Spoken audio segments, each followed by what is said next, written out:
মাছটা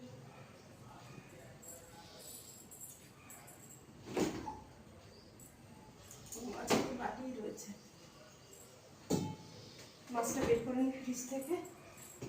আর সবজি আছে,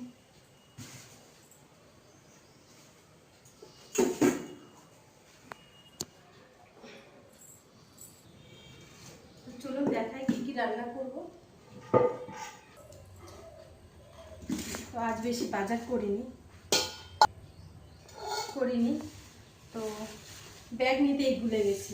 দোকানে গেছি, দোকানটা খুলে দেখে ভেবেছি বাজার করতে যাব, তো ব্যাগটা নিতেই ভুলে গেছি। তো বেশি কিছু বাজার করিনি। তো এনেছি কাঁচা লঙ্কা, আলু, টমেটো, আর এনেছি 2 রকমের মাছ। এই যে এদিকে দেখো, এই যে বড়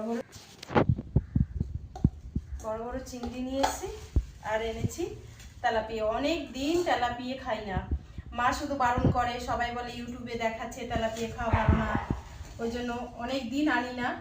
তো আজ এনেছি, প্রায় 1 কিলো হয়নি, 800-900 মতন তেলাপিয়া এনেছি। তো আজ তেলাপিয়া করব। এই যে ওল এনেছি, এই ওল দিয়ে কি হচ্ছে দেখতো কারে, যে ওল দিয়ে আমি করব তেলাপিয়া।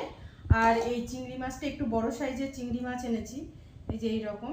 তো চিংড়ি মাছটা ভাপা করব। গত সপ্তাহে করেছিলাম, মেয়ের খুব ভালো লেগেছিল। তো আজকেও আবার চিংড়ি মাছ এনেছি, চিংড়ি মাছ করব। তো আমি কেটে গুছিয়ে নিয়ে চলুন দেখাই কিভাবে আমি তেলাপিয়া ওল দিয়ে রান্না করব আর চিংড়ি মাছটা ভাপা করব।